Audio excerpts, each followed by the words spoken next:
চাই। মুক্তিযোদ্ধাদের নাতিপুতিরাও পাবে না, তাহলে কি রাজাকারের নাতিপুতিরা পাবে? সেটা আমার প্রশ্ন, দেশবাসীর কাছে প্রশ্ন। আর যদি না মানে কিছু করার নাই, আর রাজপথে আন্দোলন করে করতেই থাকবে, তবে কোনো ধ্বংসাত্মক কাজ করতে পারবে না। যতক্ষণ তারা শান্তিপূর্ণভাবে করে যাচ্ছে কেউ কিছু বলছে না, কিন্তু এর বাইরে যখন কিছু করবে, পুলিশের গায়ে হাত দেওয়া বা পুলিশের গাড়ি ভাঙা বা এভাবে আক্রমণ, এগুলি যদি করতে যায়, তাহলে তখন তো আইন তার আপন গতিতে চলবে। এখানে আমাদের কোনো কিছু করার নেই। কোটা আন্দোলন করবার আগে তাদের তো পরীক্ষার রেজাল্টগুলি দেখে নেওয়া উচিত ছিল, যে কোথায় তারা দাঁড়িয়েছে। আর দ্বিতীয় কথাটা হচ্ছে, মুক্তিযুদ্ধের বিরুদ্ধে এত ক্ষোভ কেন? মুক্তিযোদ্ধাদের নাতিপুতিরাও পাবে না, তাহলে কি রাজাকারের নাতিপুতিরা পাবে? সেটা আমার প্রশ্ন, দেশবাসীর কাছে প্রশ্ন, যে রাজাকারের নাতিপুতিরা সব কিছু পাবে, মুক্তিযোদ্ধারা পাবে না। অপরাধটা কি? নিজের জীবন বাজি রেখে, নিজের পরিবার সংসার সবকিছু ফেলে দিয়ে যারা মুক্তিযুদ্ধে অংশগ্রহণ করেছিল, দিন রাত খেয়ে না খেয়ে, কাদা মাটি ভেঙে, রোদ বৃষ্টি ঝড় সব মোকাবেলা করে, যুদ্ধ করে এই দেশে বিজয় এনে দিয়েছিল। আর বিজয় এনে দিয়েছিল বলেই না আজকে সবাই উচ্চ পদে আসে, আজকে গলাবারে কথা বলতে পারছে। নইলে তো ওই পাকিস্তানিদের বুটের লাথি খেয়ে চলতে হতো। আমি কথা বলছিলাম যে কোনোদিন বিদেশে যেতে গেলে আগে একটা ভিসা নিতে যেতে হতো করাচিতে, কারণ যখন করাচি রাজধানী, এরপর রাজধানী হলো ইসলামাবাদ, তারপরে হলো পিন্ডি। তো সেখান থেকে বিদেশে যাওয়ার ভিসা তো আন্তর্জাতিক কোনো ফ্লাইট ঢাকা থেকে চলতো না, ওই করাচির থেকে আন্তর্জাতিক ফ্লাইট নিতে হতো, হয় দিল্লি থেকে নয় করাচি থেকে। এই জায়গা থেকে কোনো আন্তর্জাতিক ফ্লাইট যেত না, এটা আমার নিজের অভিজ্ঞতা। জাতির পিতা মুক্তি পেলেন 1969 সালে, এরপর আমি ইটালিতে গেলাম আমার স্বামীর সাথে কর্মস্থলে। যাওয়ার জন্য আমাকে করাচিতে যেয়ে 2 রাত থেকে ওখান থেকে ভিসা নিয়ে তারপর আমি আন্তর্জাতিক ফ্লাইট ধরতে পারলাম। এই তো ছিল আমাদের অবস্থাটা। তো এরা তো ছেলেমেয়েরা তো ওটা দেখেনি, বা এখন যারা লাফাচ্ছে, এমনকি 15 বছর আগে বা 20 বছর আগে বাংলাদেশ সম্পর্কে তারা বোঝা জানে। আগুন নিয়ে খেলা করবেন না। কোরআন হচ্ছে মৌচাক, আর এই যারা বসে আছে সব মৌমাছি। আপনারা কোরআন শরীফ এই মৌচাকে আসুন, আপনারাও এখান থেকে মধু আহরণ করুন, কিন্তু মৌচাকে ঢিল মারবেন না। মৌচাকে ঢিল মারলে এই মৌমাছিরা ভুল ফুটাইয়া তোমাদের বাবার বাড়ি পাঠায় দেবে। আমরা কি রাজাকার? সবাই আমরা কেউ রাজাকার না। প্রধানমন্ত্রী কেন আমাদের রাজাকার বলবে? আমি আমার বাম পাশ, শরীরের বাম পাশ পুরো অবশ হয়ে আছে, আমি নাড়াচাড়া বলতে পারি। চাই কোঠা প্রয়োজন নেই, কিন্তু 30% কোঠা থাকবে, খাতায় লিখিত মুক্তিযোদ্ধা কোঠা থাকবে, মেধা অনুসারে চাকরি পাবে। সে যেই হোক না কেন মেধা অনুসারে চাকরি পাবে। আমি আমার সন্তান মেধায় চাকরি পাবে, না হলে সে পাবে না। কিন্তু এই 30% কোঠা হিসেবে আজকে 15 লক্ষ লোক সরকারি চাকরি করে কম মিনিমাম। দেখেন কি 5 লাখ, আমি 5 লক্ষ পাবো, মুক্তিযোদ্ধা সন্তান পাবো, 10 জন আছে কিনা দেখেন, খোঁজ করে নাই। এই কোঠাটাকে বিক্রি করে এরা খাচ্ছে, আমলারা খাচ্ছে, কোঠা বিক্রি করে খাচ্ছে। তারা মুক্তিযুদ্ধ কোঠা তারা রেখে তারা বেনিফিশিয়ারি হচ্ছে, মুক্তিযোদ্ধা হচ্ছে না করা। কিন্তু বঙ্গবন্ধু দিয়ে গেছিল মুক্তিযোদ্ধারা পাবে, কিন্তু এটা হয় নাই। আমি এখনো চাই কোঠা থাকবে, কিন্তু কোঠার সম্মান থাকবে। যতদিন এই দেশ বাংলাদেশ থাকবে ততদিন 30% কোঠা লেখা থাকবে। আমার বাসায় কাজ করে গেছে পিয়ন, সে এখন 400 কোটি টাকার মালিক। হেলিকপ্টার ছাড়া চলে না। হ্যাঁ, বাস্তব কথা। কি করে বানালো এই টাকা? এখন যে সব জায়গায় দুর্নীতি ধরেন, সব দুর্নীতি ধরতে পারবেন। আর ওখানে কোন ড্রাইভার কত টাকা বানালো, কে কি টাকা বানালো, এখন ড্রাইভার লেভেলে যদি করে সেটা খোঁজ করে বের করে আজকে ধরছি বলেই জানতে। প্রধানমন্ত্রী জান্নাতি মানুষ, এই দেখেন প্যাসের মধ্যে ফেলাই দিছে। কথা বলেন, একটা ফার্সি ভাষা একটা কথা আছে, মানচে গুয়াম তাম্বুরাই মানচে মিসায়াল। আমি কি কইলাম আর আমার সারিন্দা কি কয়? কথা বল না। আমি কখনো বলি নাই যে প্রধানমন্ত্রী তিনি জান্নাতি। জান্নাতি এ শব্দ কখনো বলি নাই। আমি বলেছি জান্নাতি মানুষ এই কারণে যে তিনি 564টা মসজিদ করেছেন, 82,000 এই মক্তব শিক্ষকদেরকে 5,000 টাকা করে বেতন দিচ্ছেন। কথা বুঝতে পারছেন?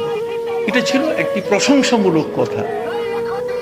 ঢাকা আলিয়ার মধ্যে একজন মুহাদ্দিস ছিলেন যিনি পীর আমিমুল ইহসান মুজাদ্দিদি বরকতি। তিনি কোনো ছাত্রের উপরে রাগ যখন হতেন তখন তিনি তাকে বলতেন, এই জান্নাতি, এই জান্নাতি। তো ছাত্র জিজ্ঞেস করছে, হুজুর আপনি রাগ করলেন, ওরে জান্নাতি কইলেন কা? আমি কি তারে জাহান্নামী বলবো? আমি জান্নাতি বলছি, এটা একটা দোয়া। এটা একটা কি? ওই মূর্খের দল। আমি বললাম যে ইমাম সাহেবরা বেতন পায় না। কতক্ষণ না? সবচেয়ে বেশি অবহেলিত কারা? ইমামরা।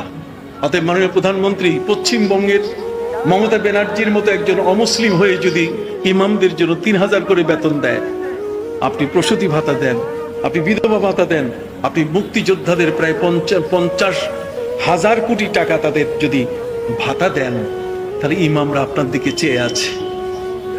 উদ্দেশ্য ছিল ইমামদের পেটের জন্য আমার ভিক্ষা করা।